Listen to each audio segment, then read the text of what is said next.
Beneath the calm surface of the ocean, where sunlight fades and silence reigns, lies a city. A city built by human hands, now swallowed by time, forgotten by history, and hidden under water. But the real question is, who built it, and why did it vanish? For centuries, stories have whispered of lost civilizations, entire cities that disappeared beneath the sea. From Plato's legendary Atlantis to the real ruins off Japan's Yonaguni coast, these sunken worlds blur the line between myth and reality. In today's video, we're diving deep, literally, into the mysteries of the city hidden underwater, how it was discovered, the secrets scientists uncovered, and the eerie clues that might change everything we thought we knew about ancient history. So grab your diving gear, because what you're about to see lies hundreds of feet below the surface. 1. The discovery. It began, like many great discoveries, by accident. In 1986, a Japanese diver named Kihachiro Arataki was exploring the waters near Yonaguni Island, off the southern tip of Japan. The currents there are strong, unpredictable, known to sweep away even experienced divers. But on that day, something strange caught his eye. Through the shifting blue, he saw what looked like a massive staircase, perfectly carved into the seabed. At first, he thought it was a natural formation, sculpted by erosion. But as he swam closer, he realized this wasn't random. This was architecture. He returned to the surface in shock. Underneath the waves he had seen walls, terraces, and steps, shaped with precision, symmetry, and purpose. A structure so massive that it stretched nearly 250 meters long and over 25 meters high. It looked like a pyramid, but underwater. News of the discovery spread fast. Scientists, geologists, and archaeologists from all over the world came to Yonaguni, and soon they realized they might be looking at the oldest submerged city on Earth. 2. The city beneath the sea. The formation became known as the Yonaguni Monument, a vast underwater complex carved into solid rock. Divers discovered broad terraces, sharp-edged stairways, and flat platforms that looked like roads or plazas. Some claimed to see carvings of animals, symbols, and even what appeared to be a massive face, like a guardian statue staring through the darkness. What was this place? Was it a temple, a fortress, or perhaps an entire city swallowed by the sea? Dr. Masaki Kimura, a marine geologist from the University of the Ryukyus, spent over 2 decades studying the site. He concluded that it was man-made, crafted by human hands nearly 10,000 years ago, long before the Egyptian pyramids. If true, that would rewrite human history. At that time, according to mainstream archaeology, humans were still hunter-gatherers, primitive societies not capable of large-scale stone construction. Yet, here was evidence suggesting an advanced civilization existed long before recorded history began. But not everyone agreed. 3. The debate. Many scientists argued that the Yonaguni Monument was purely natural, a product of tectonic activity and erosion. After all, the island lies along a fault line, and underwater currents could have easily shaped the rock into straight lines over millennia. They pointed out that sandstone, the material composing the monument, often breaks in rectangular patterns. To them, the structure was fascinating, but not man-made. But others weren't so sure.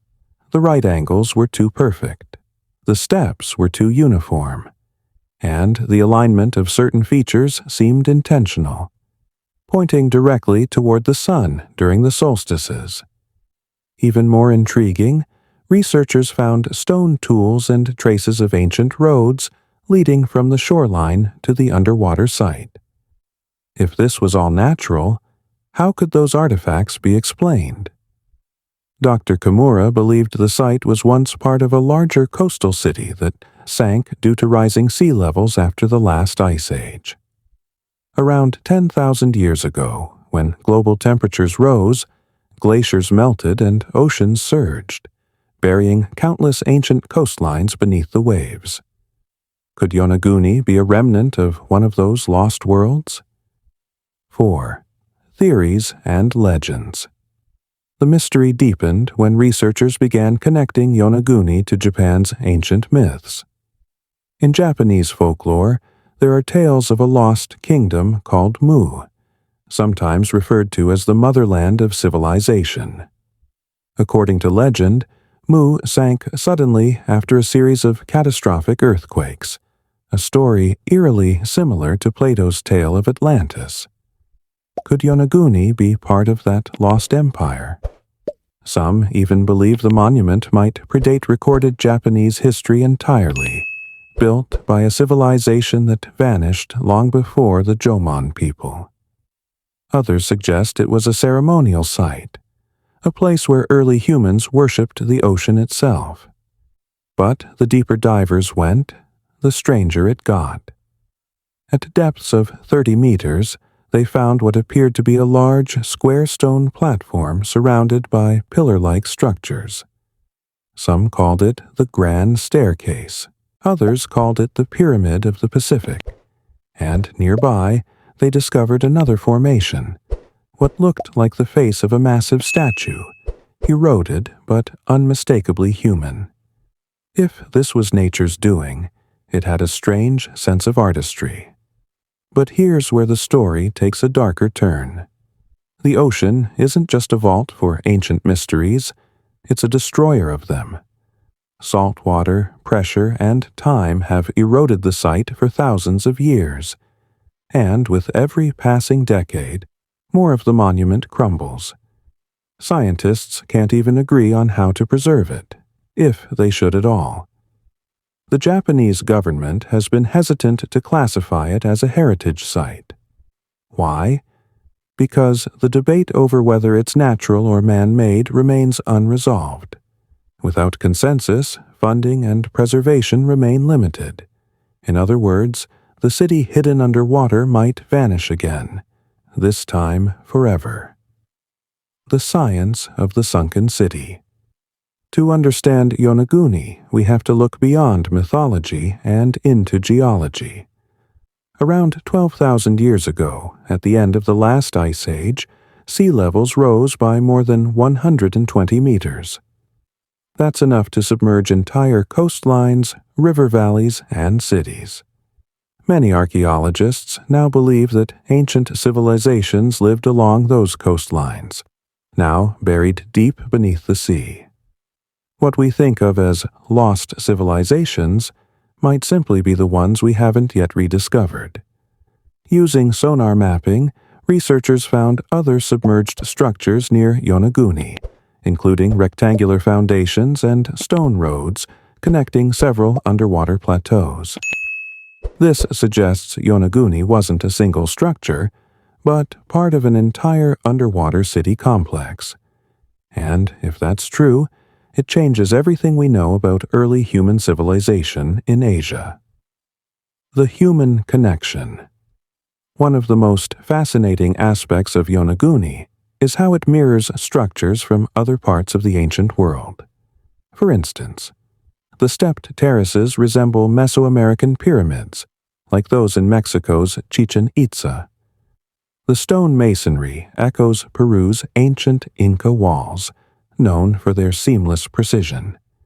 And the orientation to the solstice mirrors ancient sites like Stonehenge and Egypt's pyramids. Could these similarities mean these civilizations shared a common origin, or at least common knowledge? Or is this just coincidence, a universal pattern in how humans build with stone? Some alternative historians believe Yonaguni could be a link between lost global civilizations, evidence of a prehistoric maritime culture that connected continents long before recorded history. But again, without hard evidence, it remains speculation. Beautiful, haunting speculation. Diving into the unknown, modern divers describe Yonaguni as both mesmerizing and terrifying. Descending into its depths feels like stepping into another world. Dark corridors, giant steps, and walls that seem to whisper. Visibility can change in seconds. One moment, you're surrounded by turquoise light. The next, swallowed by a shadowy silence so thick you can hear your heartbeat. Many divers have reported feeling an overwhelming sense of awe and unease. Not fear of drowning, but a deeper, more primal feeling, as if they weren't supposed to be there. Some call it the hum of the deep, others the presence. Whether it's psychological or something else entirely, Yonaguni doesn't just challenge science, it challenges the human imagination. Then, in 1998, Dr. Kimura and his team made a discovery that reignited global debate. While mapping the lower terraces of the monument, they found a series of markings, rectangular symbols carved directly into the stone. The patterns didn't match any known natural erosion process. Even more incredible, some of the carvings resembled ancient Japanese characters, thousands of years older than any known writing system in the region. If authentic, this would mean Yonaguni wasn't just a geological wonder. It was evidence of written communication predating all known Asian civilizations. To this day, the inscriptions remain controversial. Skeptics dismiss them as random fractures. Believers see them as proof that an advanced, forgotten culture once flourished before history began. A culture that built monuments and then vanished beneath the sea. Whether Yonaguni is the remnant of a lost civilization or nature's accidental masterpiece, one thing is certain. It forces us to confront the limits of what we know. Every discovery beneath the waves reminds us how fragile our understanding of the past really is. Entire chapters of human history may be buried beneath oceans, waiting to be found, or forever hidden in silence. Perhaps Yonaguni isn't just a city hidden underwater. Perhaps it's a mirror, reflecting how much of our own story remains untold. And as long as the ocean keeps her secrets, the mystery of Yonaguni will continue to call out. An echo from a world we've barely begun to remember. If you think Yonaguni was just the beginning, wait until you see the other lost cities still hiding beneath the ocean. Click the video.